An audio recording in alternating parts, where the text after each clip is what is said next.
আমার মা গ্রামের মহিলা, তাই ছোটবেলা থেকেই খুব সহজ সরল ও কর্তব্যপরায়ণা মহিলা। বিয়ের পর থেকে একা হাতেই সংসার সামলে যাচ্ছেন। আমার বাবার মা, অর্থাৎ আমার ঠাকুমার, খুব প্রিয় ছিলেন আমার মা। মায়ের যখন ১৮ বছর বয়স, তখনই বাবার সাথে বিয়ে হয়ে যায়। ছোট ছিল বলে আমার ঠাকুমা মাকে নিজের মেয়ের মতোই দেখতেন। আমার বাবা শহরে থেকে কাজ করেন। ২ মাস ৩ মাসে একবার আসেন বাড়িতে, কয়েকদিন থেকে আবার চলে যান। আমার মা খেতে খুবই ভালোবাসেন। মূলত ফল জাতীয় খাবার মায়ের খুবই প্রিয়। কোনো রকম খারাপ নেশা নেই, শুধু পান খায়, এই যা। মায়ের ভালো ব্যবহার আর সরল মনের জন্য পাড়ার সবাই মোটামুটি মাকে খুব ভালোবাসত ও সম্মান করত। বিকেলবেলা কাজ শেষে মা আর অন্য প্রতিবেশী কিছু মহিলা গল্প করতেন। সব মিলিয়ে পাড়ায় একটা পারিবারিক মহল ছিল। ছোটবেলা থেকেই মা আমাকে আদর ও যত্ন দিয়ে মানুষ করেছে। আমার নাম বীরেন। মা আমায় ভালোবেসে বীরু বলে ডাকে। ছোটবেলা থেকেই মাই আমার দেখা প্রথম ও একমাত্র মহিলা, তাই স্বভাবতই মহিলা হিসেবে মাকে ছাড়া আর কাউকে এত আপন করতে পারিনি একটা সময় পর্যন্ত। আমার বয়স ১৯। আমি একজন মাঝারি গড়নের ছেলে। আমি ১২ ক্লাস পাশ করে হাটে চাল ডালের ব্যবসা করি। আমার মা খুব খোলামেলা স্বভাবের মানুষ, তাই আমি সব কথাই মাকে বলি। আমার মা আমার কল্পনার অপ্সরা দেবী। বয়সের সাথে সাথে আমার শরীরে হরমোনাল চেঞ্জের সাথে মাকে আমি নতুনভাবে দেখতে থাকি, কিন্তু সবকিছুর সূত্রপাত দুপুরে।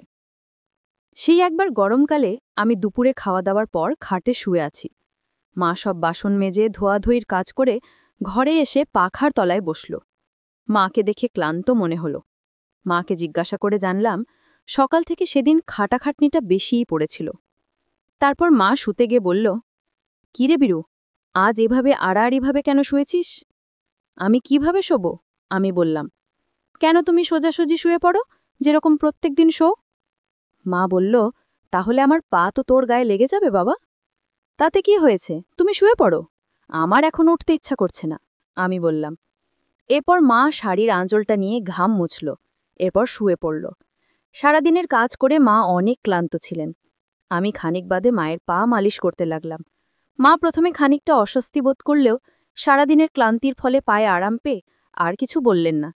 এভাবে পায়ের মালিশটা ক্রমে আমাদের দিনলিপির অংশ হয়ে উঠল। সময়ের সাথে মাকে দেখার দৃষ্টিভঙ্গি আমার আরও বদলে গেল। সাধারণত বাড়ির কোনো কাজ করার সময় বাসন মাজা বা কাপড় কাচার সময় বিশেষ করে শাড়িটা যাতে জলে ভিজে না যায় তাই গুটিয়ে কোমরে আটকে রাখতেন। এতে কাজ করতে বেশ সুবিধা হয় মায়ের। তার টলটলে নিষ্পাপ মুখটা যেন কোনো মায়াজালে আমার মনে তীব্র আলোড়ন খেলত। একদিন এভাবেই দুপুরবেলা মায়ের পা মালিশ করে দিচ্ছি, আর মা শুয়ে আছে। এমন সময় পাশে তাকিয়ে দেখি অত্যধিক গরমে কাপড় কিছুটা অগোছালো হয়ে আছে। কিছু সেসবের দিকে কোনো খেয়াল নেই, কেননা মা ঘুমিয়ে পড়েছে। ভাবলাম এই সময় একটা কাজ করলে ভালো হবে, মা যাতে টের না পায় এমনভাবে কাজ করতে থাকলাম। বন্ধুরা, ইউটিউবের কড়া নিয়মের কারণে এসব ঘটনা সরাসরি বলা যাচ্ছে না। তোমরা কমেন্টে দেয়া লিঙ্কস থেকে আমার ওয়েবসাইট ভিজিট করো, সেখানে একদম মনের মতো গল্প দেয়া আছে, যেগুলো ইউটিউবে পাওয়া যায় না। কিছুক্ষণ কাজ করে জানালা দিয়ে দেখলাম বিকেলের নরম আলো পুষ্করিণীর জলকে আচ্ছাদিত করছে।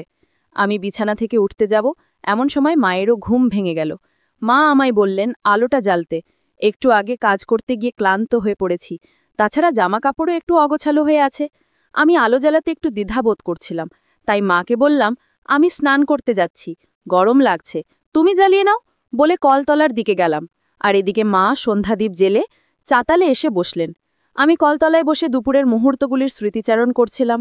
মায়ের উপস্থিতি বুঝে কলতলার দরজা থেকে উকি মেরে বললাম, মা গামছাটা একটু দাও না, তাড়াহুড়োতে গামছা আনিতে ভুলে গেছি। মা এসে গামছা দিয়ে গেল। স্নান সেরে আমি ঘরে ফিরে গেলাম। বেশ কয়েকদিন কেটে গেছে। দোকানের চাপে আমিও এসব থেকে বেশ কিছুদিন দূরেই ছিলাম, কিন্তু বাড়ি ফিরে যখনই মাকে দেখতাম তখনই আমার সেই দিনের কাজের কথা মনে পড়ে যেত, আর অদ্ভুত অনুভূতি হতো। মনে মনে ভাবলাম যেভাবেই হোক আবার কিছু একটা করে দেখাতে হবে। একদিন কাজ থেকে ফিরে পুকুরে স্নান করতে গেছি, সাঁতার কেটে উঠতে যাব এমন সময় পুকুরের ধারে সিমেন্টের স্ল্যাবের একটা ভাঙ্গা কোনায় পাটা লেগে যাওয়ায় একটু ব্যথা পায়, আর আমি জলে পড়ে গেলাম। কোনোমতে উঠে দেখি আঘাতে একটা লাল ক্ষতের দাগ হয়েছে। আঙুল দিয়ে ক্ষতস্থানের উপর একটু বোলাতেই ব্যথা করে উঠল, কিন্তু তেমন গুরুতর কিছুই নয়। তবে এতে আমার মাথায় একটা ফন্দির কথা এলো। যাই হোক, ঘরে এসে দুপুরের খাওয়া দাওয়া সারলাম। মা যথারীতি খাওয়ার পরে শোয়ার জন্য রেডি হচ্ছিল। সুযোগ বুঝে মাকে বললাম, জানো মা, কয়েকদিন ধরেই তোমায় একটা কথা বলবো ভাবছিলাম, কিন্তু কিভাবে বলবো বুঝতে পারছি না। এক কথায় মায়ের মুখের সেই চিরসৌম্য রূপ খানিক সরে গিয়ে উৎকণ্ঠা দেখা দিল। মা বলল, কি হয়েছে বিরু বাবা? বলে ফেলো, কি বিষয়ে সমস্যা সেটা তো বলো বাবা। আমি ইশারা করে বললাম, সমস্যাটা এখানে। আসলে তোমার থেকে একটা পরামর্শ নেওয়ার ছিল, কারণ তোমায় না জানিয়ে ডাক্তারের সাথে কথা বলাটা ঠিক হবে না। মা এবার চিরুনি রেখে বিছানায় আমার সামনে এসে বসল। একেবারে চোখে চোখে রেখে বলল, আমি বুঝলাম না বাবা, কি এমন সমস্যা হলো যে ডাক্তার দেখানো লাগবে? আর সমস্যাটাই বা কোথায়? পায়ে ব্যথা পেয়েছো কোথাও? আমি বললাম, হ্যাঁ, একটু ব্যথা লেগেছে। এতে মা আমার চোখে চোখ রেখে এবার বেশ কড়া গলায় বলল, বাবু, আমি এখনো কিছুই বুঝতে পারছি না। তুমি যদি এক্ষুনি আমাকে সবটা খুলে না বলো, তাহলে আজকেই বিকেলে আমরা ডক্টরখানায় যাব। আমি বললাম, কিছুদিন আগে পুকুরে স্নান করার সময় একটু আঘাত পেয়েছিলাম। প্রথমে তেমন একটা কিছু মনে হয়নি, কিন্তু ব্যথাটা এখন একটু বেড়ে গেছে।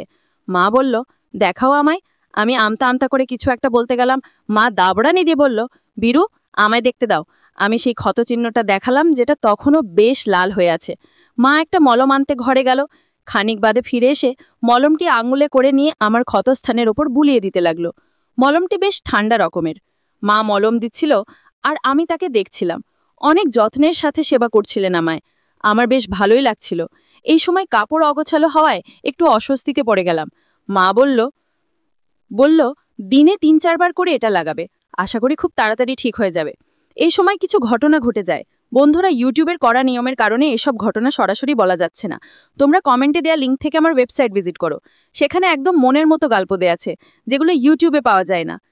এর পরের দিন দোকানে বেরোনোর আগে রুটি তরকারি খাচ্ছি, আর মা একটা টুলের উপর বসে রুটি সেকে সেকে আমাকে দিচ্ছে। এরই মধ্যে কথায় কথায় মা হঠাৎ আমাকে জিজ্ঞাসা করল, বীরু, তোমার ওই সমস্যাটা এখন কেমন আছে? মা কোন ঘটনাটার কথা জিজ্ঞাসা করছে সেটা মায়ের এই প্রশ্ন মাত্রই আমি বুঝে গেছিলাম, কিন্তু তাও অনাড়িপনা করে বললাম, কোনটা বলো তো মা? মা বলল, আরে তুমি আমায় বলেছিলে না পায়ের আঘাতের কথা, তো এখন কেমন আছো বাবা? বললাম, তোমার যত্নে এমন অনেক ভালো আছে, তুমি চিন্তা করো না মা। মা বলল, চল আজকেও মলমটা লাগিয়ে দেই, দেখছি ভালো লাগবে। আমি বললাম, পায়ের ব্যথা অনেক আগেই সেরে গিয়েছে। মা বলল, আজকে আবার দিলে আরও সেরে যাবে। আমি বুঝতে পারলাম মা মলম দেওয়ার ছুতোয় আবারও সেদিনের মতো কাজ করতে চায়। বললাম, মা, আজকে চুল কেটে স্নান করে আসো, তারপর মলম দিও পায়। মা বলল, কেন রে, এখন দিলে দিলে ভালো হবে, তুই চুপচাপ বসে থাক। মা নাছোড় বান্দা, আমার কথা না শুনেই কাজ শুরু করলো, আর আমি চুপচাপ বসে রইলাম। সেদিনের পর থেকেই প্রায়ই না পায়ে মলম দিত, আর আমিও বাধা দিতাম। বন্ধুরা, আজকের গল্পটি এই পর্যন্ত। ভালো থাকবেন সবাই, ধন্যবাদ।